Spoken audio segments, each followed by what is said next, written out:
আমি অ্যাডভোকেট ইজাজ আল ওয়াসি রয়েছে আপনাদের সঙ্গে আজকের আলোচনায়। আজকে আমি কোনো ভিডিও করতে চেয়েছিলাম না দর্শক, কিন্তু মাননীয় প্রধানমন্ত্রী জননেত্রী দেশরত্ন শেখ হাসিনাকে একটা ধন্যবাদ জানানোর জন্য আমার ভিডিওটি করা খুবই প্রয়োজন মনে হলো। এই জন্য আমি সারাদিনের কর্মব্যস্ত সময় পার করার পরেও আমি আবার এসে এখানে বসে আপনাদের সামনে ভিডিওটি করতে আসলাম, কোনো রকম পূর্ব পরিকল্পনা ছাড়াই। জাস্ট আমার অনুভূতিটা আপনাদের সঙ্গে একটু শেয়ার করব। আজকে ঢাকা বিশ্ববিদ্যালয়ে যেটি ঘটেছে, যে ছাত্রলীগ একদম পিটিয়ে, একটা মিম আছে যে শুটিয়ে লাল করে দেবো, আর ঢাকা বিশ্ববিদ্যালয়ে আজকে ছাত্রলীগ এই রাজাকারের বাচ্চাদেরকে আজকে শুটিয়ে লাল করে দিয়েছে। এই জন্য আমি যার পর্নায় আনন্দিত। সকলকে জানাই স্বৈরাচার মুক্ত ঈদের শুভেচ্ছা। আজ অনেক দিন পর বাংলাদেশের মানুষ একটি স্বৈরাচার মুক্ত ঈদের দেখা পেল। আর যারা আমাদের নতুন প্রজন্ম, যাদের নেতৃত্বে আজকে আমরা বাংলাদেশ 2.0 অর্জন করেছি, সেই জেন জি তারা আজকে তাদের জীবনের প্রথম স্বৈরাচার মুক্ত ঈদ পেল। কারণ তাদের জন্মের সময় থেকে কিন্তু এই স্বৈরাচার মানুষের বুকে চেপে বসেছিল।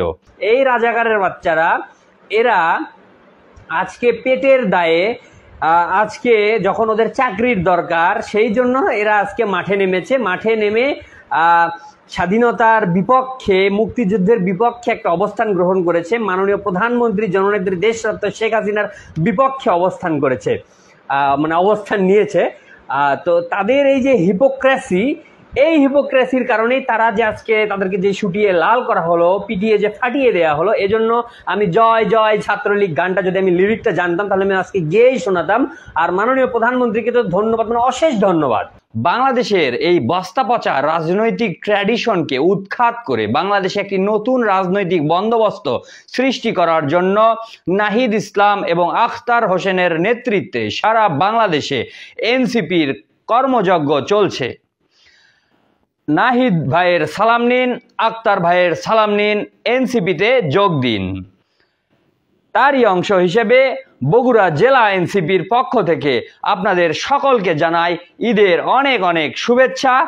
ঈদ মুবারক। এই বাংলাদেশে আমরা যখন ভোটের অধিকারের জন্য যখন আন্দোলন করি, তখন আমাদের ভাইদেরকে পিটিয়ে হত্যা করা হয়, গুলি করে হত্যা করা হয়। তখন দেশের এই যে তথাকথিত মেধাবী শিক্ষার্থী, যারা আজকে কোটা নয় মেধার ভিত্তিতে সরকারি চাকরিতে নিয়োগ চায়, তারা তখন ঘরে লুকিয়ে থাকে।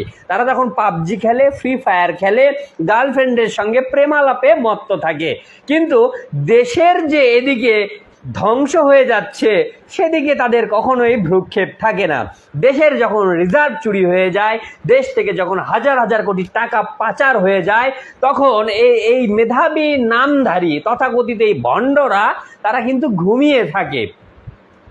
মেধাবী কারা? যার মেধা আছে এবং সেই মেধা সে প্রয়োগ করে। একটা চোরও কি মেধাবী হবে? সেও তো অনেক বুদ্ধি প্রয়োগ করে চুরি করে।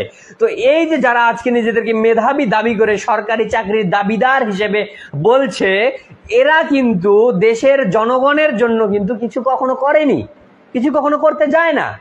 দেশের জনগণের টাকায় এরা আজকে ঢাকা বিশ্ববিদ্যালয় থেকে ডিগ্রি নিচ্ছে। বাংলাদেশের ইতিহাস সৃষ্টির আতুরঘর ঢাকা বিশ্ববিদ্যালয়ে এরা বসে আছে। বসে থেকে এরা খালি ওই যে বসে বসে খালি নানান রকম ভাবে তারা সময় কাটায়।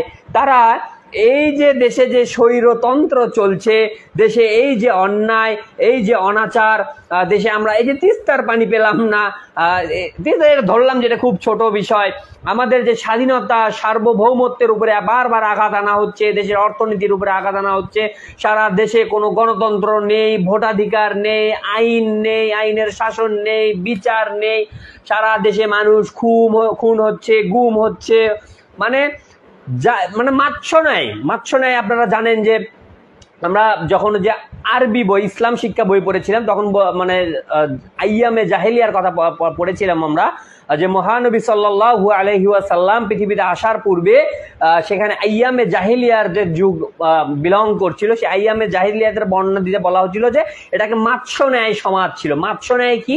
যে বড় মাছ ছোট মাছকে খেয়ে ফেলবে, এখানে কেউ শান্তিতে বসবাস করতে পারবে না। তো এই বাংলাদেশেও কিন্তু তাই হচ্ছে, মাৎস্য ন্যায় চালু হয়ে গেছে। বড় বড় মাছেরা যারা নানাভাবে সরকারি দলের ফিড খেয়ে বড় হয়েছে, তারা কিন্তু ছোট মাছদেরকে গপাগপ টপাটপ গিলে খায়। কিন্তু তখন আমাদের এই তথাকথিত মেধাবী নামধারী শিক্ষার্থীরা নাকে তেল দিয়ে ঘুমায়। তখন আমরা বারবার আহ্বান জানিয়েছি, আজকে যে আঘাত ভোটাধিকারের জন্য লড়াইকারীদের উপরে হচ্ছে, আজকে যে আঘাত আমাদের ওপর হচ্ছে, আজকে যে আঘাত আমাদের ভাইদের ওপরে হচ্ছে, কালকে সেই আঘাত অন্য কোনো রূপে আপনাদের ওপরে হবে, আপনাদের কোনো অধিকার ছিনিয়ে নেওয়া হবে। তখন এভাবে পুলিশ দিয়ে, তখনও এভাবে সরকারি পেটোয়া বাহিনীদেরকে বাহিনী দিয়ে পিটিয়ে আপনাদেরকে অধিকার থেকে বঞ্চিত করা হবে। তখন আপনারা এটা গা করেননি, তখন মনে করেছেন এই শালা রাজাকারের বাচ্চারা কি বলে, শালারা বিএনপি, শালারা পাগল, শালারা তারেকের ধ্বজাধারী, এরা যা বলে বলুক, এরা ক্ষমতায় আসার জন্য এগুলো করছে, এরা দেশকে পিছিয়ে দেবে। আরে বাবা, আমরা তো দেশের ক্ষমতা চাচ্ছি না, আমরা চাচ্ছিলাম ভোটাধিকার। আমরা ভোট দিব, ভোট দেওয়ার পরে যে জিতে জিতবে, আপনি ভোটে দাঁড়ান, আপনি জিতেন, জিতে আপনি প্রধানমন্ত্রী হন বাংলাদেশের,